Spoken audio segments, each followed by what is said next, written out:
Yeah.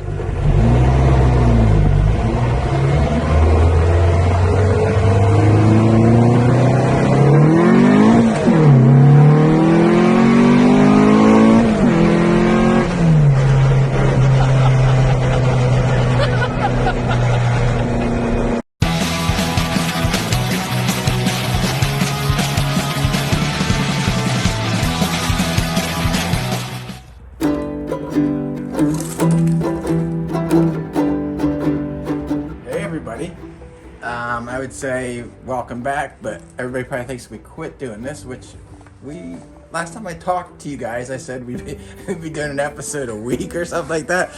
Anyway, I'm Mike Mays. We're back at the Punk Rock Garage, and I'll give you a little update about what's been going on.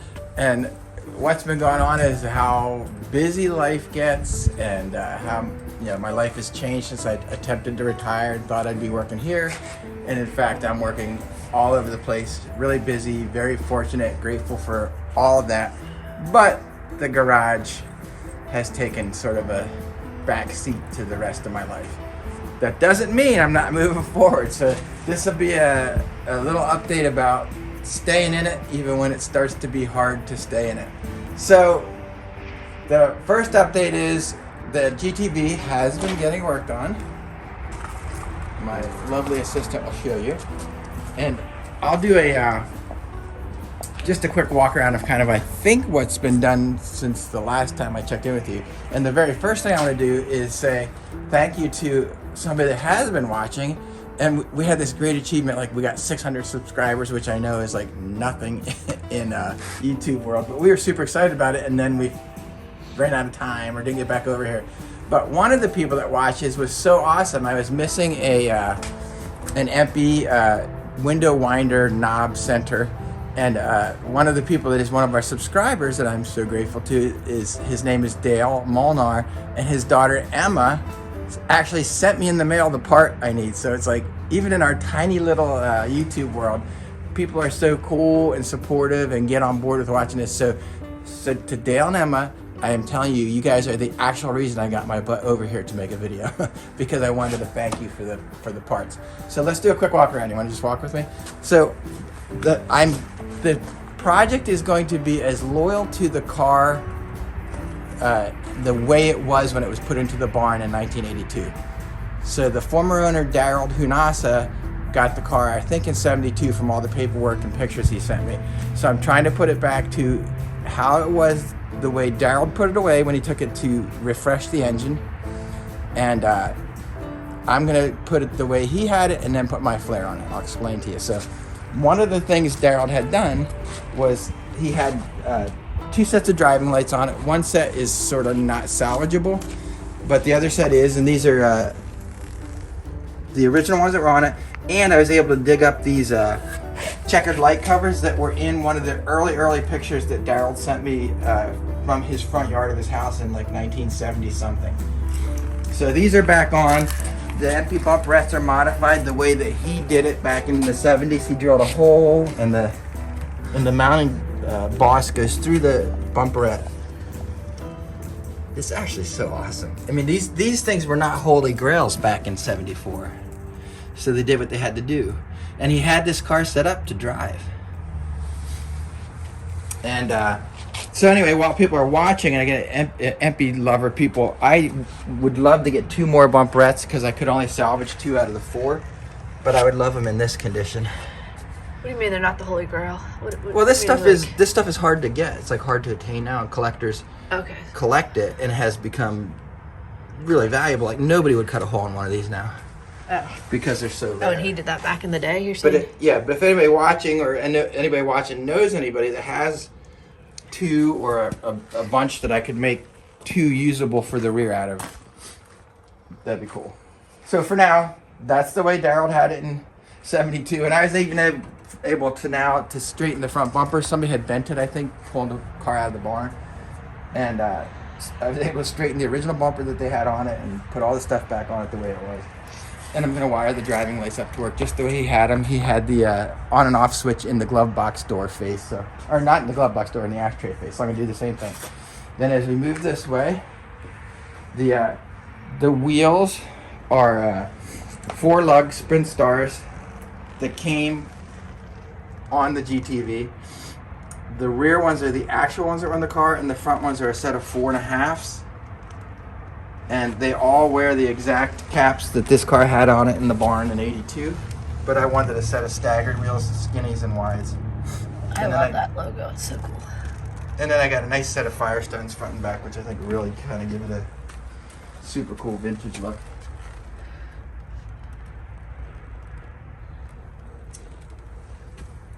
We'll just keep going around here then too. Just follow me.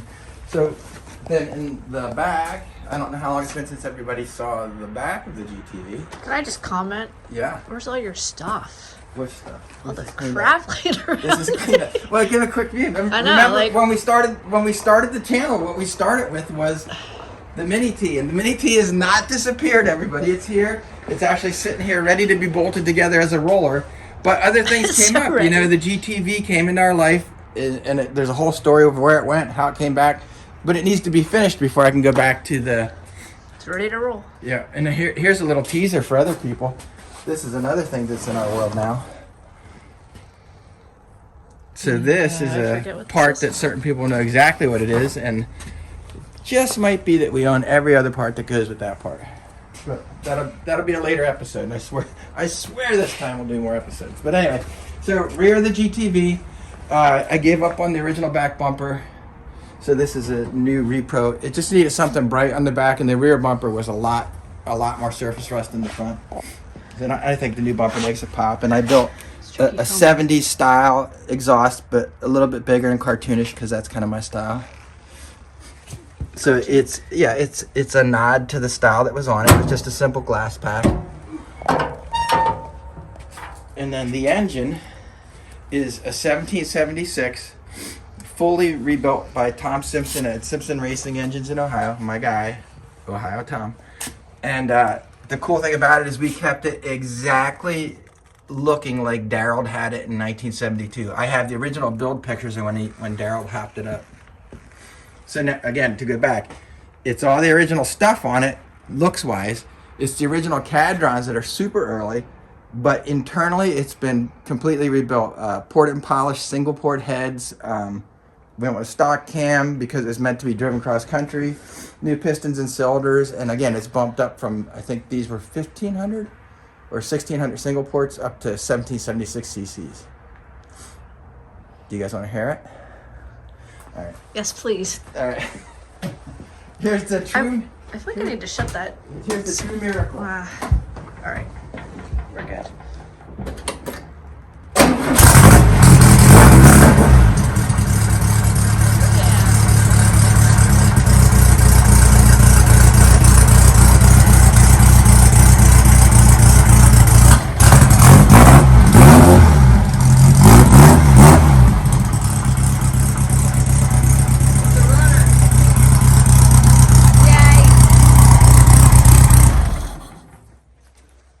And it runs really good. I mean, that was a cold start. Oh, yeah, this is a cold start video too. And then the continuing saga of trying to keep the original EMPI scoops.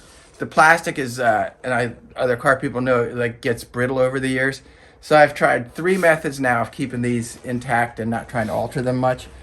So what it's come down to is I had to take the scoop off again and then reinforce the back with steel and epoxy. And Did we do that on a video? yes, but it's been redone twice since then. Oh, yeah. Yeah.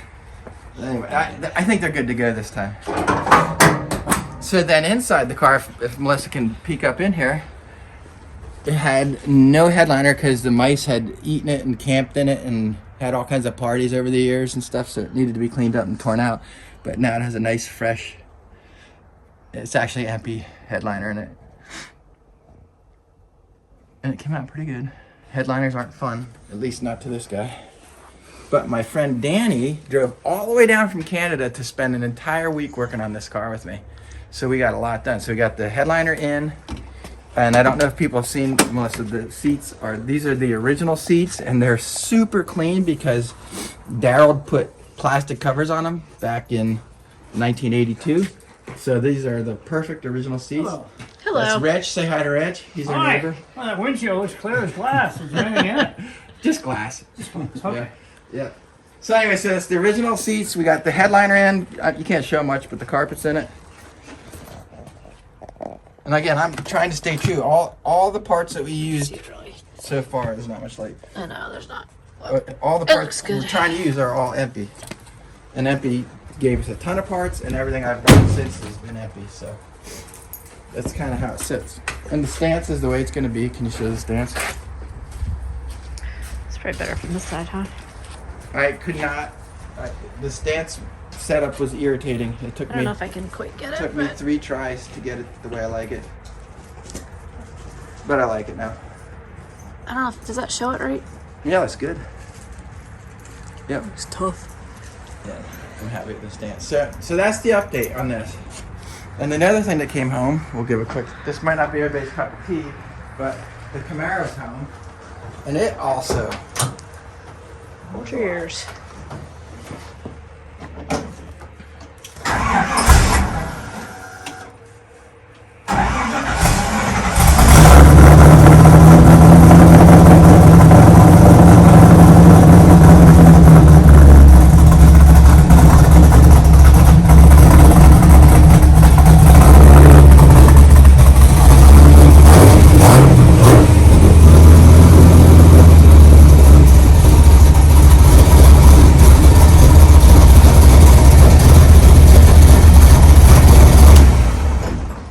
So that's been going on. So we're not totally gone. We're still doing stuff, and we're just doing it much slower. And hopefully we'll be back with something before too long again. I think it's been almost a year. So if you're watching, thanks. And if you were watching, thanks. And if you're gonna watch, hit like, share, subscribe, whatever We all have a that ton stuff of is. stuff from the summer and everything too. Yeah, we just need to figure out how to put stuff together and show you guys. So thanks for coming back. Catch you later.